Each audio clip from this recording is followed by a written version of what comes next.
Assalamualaikum warahmatullahi wabarakatuh.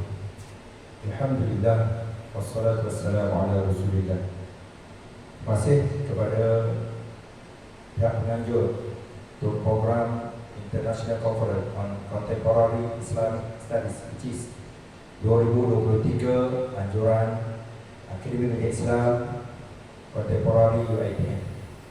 Tajuk yang diberi pada saya ataupun saya berikan untuk saya bentang pada hari ini adalah berkaitan dengan pengajian tafsir Al-Quran aliran Syekh Husin Ali Alwani, sorotan perkembangan dan pelaksanaannya di Terengganu. Hasil kajian saya dengan musyrif saya iaitu Profesor Maria Muhammad Asman bin Yaakob. Tuan-tuan yang mulia, pengajian tafsir Al-Quran mengikut aliran Syekh Husin Ali Alwani merupakan satu aliran yang berkembang di Pakistan. Susul galur aliran ini adalah berdasarkan metodologi tafsir yang dikenalkan oleh Syekh Waliullah Dahlawi, khususnya buku beliau yang terkenal iaitu Al-Fawzul Kabir di Usul Tafsir. Aliran ini mula berkembang di Malaysia, khasnya di Terengganu, apabila beberapa orang pelajar Malaysia yang pulang dari Pakistan membuka daurah tafsir Al-Quran ini di Terengganu dengan menggunakan aliran ini.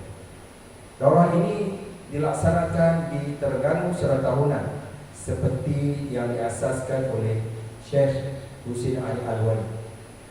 Pada peringkat awal peserta daurah ini dikhususkan untuk golongan asatidz sahaja. Namun setelah beberapa tahun pelaksanaannya, pengajian tafsir ini mulai dibuka kepada masyarakat awam.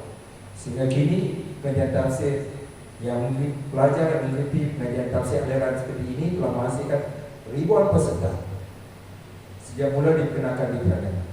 Justru kertas kerja ini akan membincangkan pengajian tafsir Al-Quran aliran Syekh Husin Ali Alwani, sorotan perkembangan dan pelaksanaannya di Terengganu.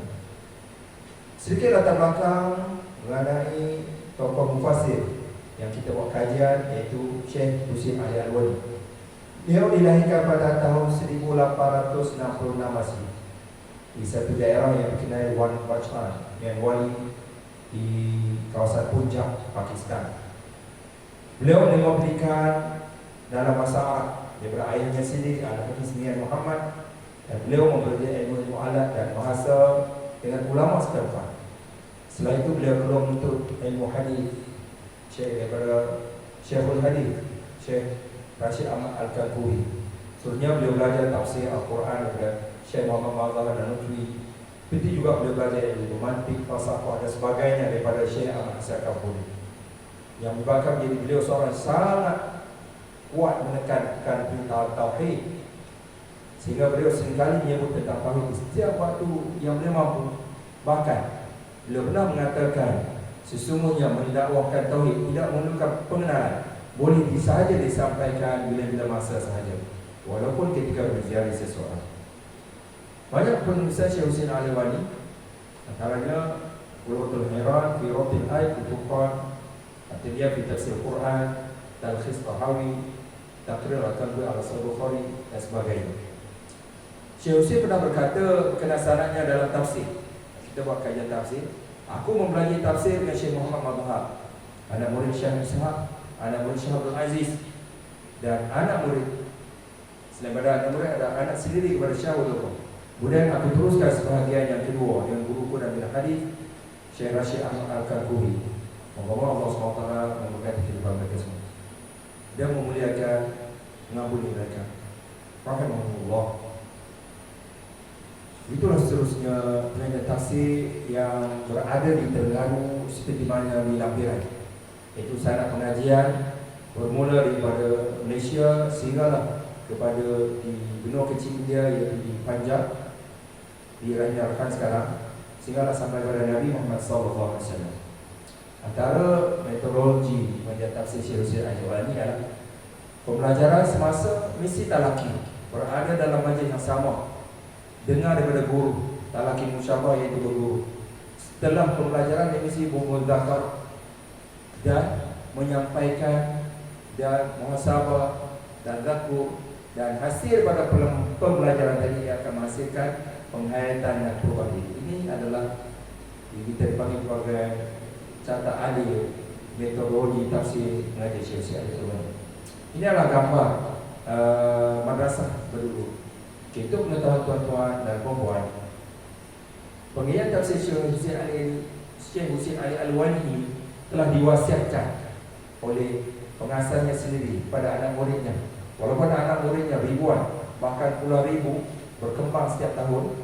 Jadi pengajian tafsir yang diwasiatkan berarti dia akan disampaikan seperti mana istilah-istilah atau kaedah yang dilakukan oleh Syekh Husin Ali Al-Wani. Beliau telah mewasiatkan kepada yang pertama kepada anak muridnya Ulamul Khan. Siapa yang untuk belajar ini hasil daripada temu buah daripada pelajar-pelajar Malaysia yang balik daripada Pakistan. Dan seterusnya ulama telah mewasiatkan kepada Syekh Abdul Ghani Al-Jarjawi. Kemudian Syekh Abdul Ghani Al-Jarjawi yang membuka madrasah ini. Mana madrasah Darul Ulum ini adalah diasaskan oleh Syekh Abdul Ghani Al-Jarjawi, yang sekarang diteruskan oleh anaknya sendiri, iaitu Mufti Muhammad secara wasiat dia juga.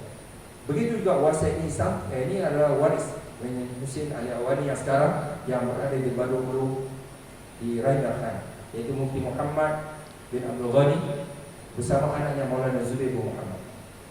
Jadi bagaimana pengajian tafsir ini boleh sampai ke negara kita, khususnya di Terengganu?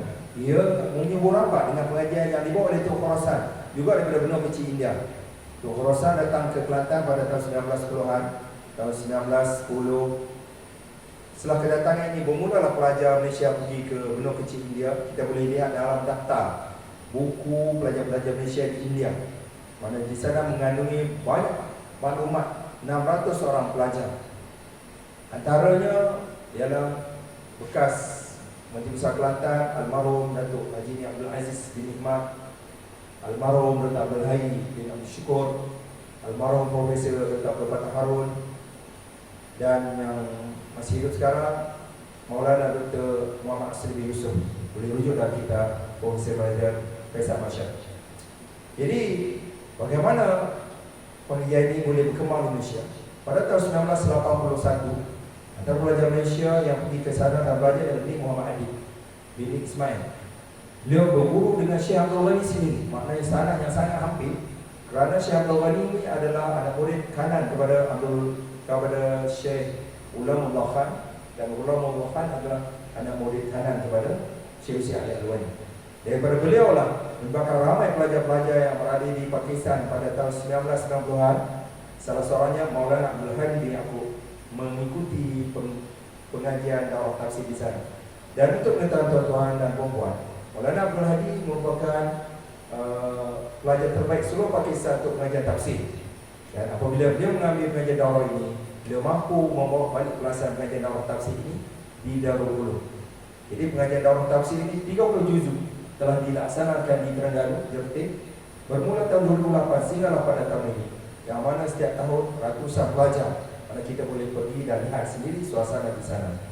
Dan program ini dibuka kepada semua orang, bukan terhad kepada para asatidz sahaja, daripada kanak-kanak sehinggalah kepada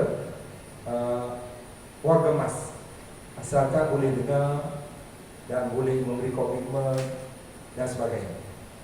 Jadi elemen pelaksanaan dakwah tafsir di Terengganu, itu di Kampung Landu, yang telah ditubuhkan pada tahun yang telah mula diadakan pada tahun 2008. Yang pertama, yang paling penting, madrasah. Kita boleh lihat suasana madrasah sana cukup selesa. Mengajar dan belajar ini di masjid, dan masjid yang cukup selesa, dan infrastrukturnya di segi tandas dan sebagainya sangat mesra pengguna. Begitu juga guru. Kesanggupan guru memberi masa selama hampir 2 bulan, Syakban dan Ramadan. 2 bulan Syakban dan Ramadan sangat penting untuk memastikan kejayaan pelaksanaan dakwah ini. Tanpa guru yang sanggup memberi masa yang begitu banyak, tidak akan berlakunya pelaksanaan dakwah ini. Begitu juga anak-anak murid. Anak-anak murid yang datang belajar daripada seluruh Malaysia, Sabah, Sarawak, dan juga ada daripada luar Malaysia, Kemboja, Thailand dan sebagainya. Ketiga-tiga elemen ini dan dilaksanakan kaedah yang pertama, kaedah talaki, mana pelajar, anak-anak murid mesti berada dalam masjid, berada dalam masjid, dalam suasana masjid, dalam keadaan beretika, dalam keadaan berwuduk dan sebagainya, untuk memastikan lelaki ini berkesan. Dan kaedah yang kedua dalam pelaksanaan yang menggunakan kaedah muzakarah. Muzakarah antara sama pelajar sangat penting, kerana inilah ditekankan. Kalau pelajar gagal bermuzakarah, berarti dia akan menghadapi masalah apabila dia tak mengajar. Dan kaedah yang seterusnya, bila habis akan diadakan peperiksaan nak memastikan kefahaman pelajar. Dan pelajar yang lulus peperiksaan akan diberi sanad yang mengatakan pelajar ini telah memahami dan telah mengikuti kaedah talaki, muzakarah, peperiksaan dan layak menerima sanad untuk memperkembangkan kaedah-kaedah Syekh Ali Alwani. Ini suasana di madrasah di Darul Ulum Kampung Lalu Jenteh Terengganu. Begitu juga suasana yang saya sebut tadi, dalam keadaan selesa, dan bagi yang tidak berkemampuan di segi uzur boleh duduk atas kerusi dan diberi ruang yang cukup luas.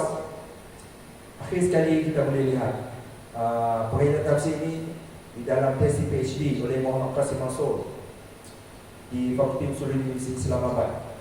Kita boleh lihat sorotan Syahrul Allah yang ditulis oleh Almarhum Dr. Abdul Hayy ni Abdul Aziz ni Hassan berkaitan dengan Syahrul Allah. Begitu juga dengan di Said Ahmad Paraburi berterjemah Al-Fawzul Kabir. Begitu juga, begitu banyak kita boleh lihat sorotan-sorotan tentang aliran benua kecil India. Begitu juga di Malaysia, dan juga sorotan mengenai tafsir Malaysia yang dikarang oleh Dr. Mustafa Abdullah, dan banyak.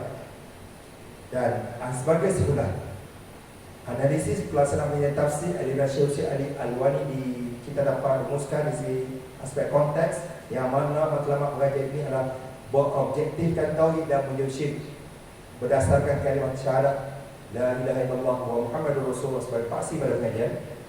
Daripada aspek input, analisis kepada semua yang terlibat untuk mencapai matlamat pengajian dari segi kemahiran dan pengetahuan guru, jadual, bentuk waktu mengajar, bentuk keuangan, kemudahan pengajian yang disediakan. Di segi aspek proses adalah cara pengajaran pembelajaran dari awal hingga akhir, seperti seorang guru, seperti guru memimpin pelajar awal hingga akhir secara talaki, dan aktiviti berkumpulan secara muzakarah. Akhirnya aspek produk dalam kajian ini adalah hasil kita melihat pada sikap kefahaman, sikap yang jelas tentang matlamat pengajian tafsir lain ini adalah isya'atut tauhid, itu kefahaman tentang tauhid. Jadi saya cukuplah sekadar itu perkataan saya. Sekian, terima kasih. Assalamualaikum warahmatullahi wabarakatuh.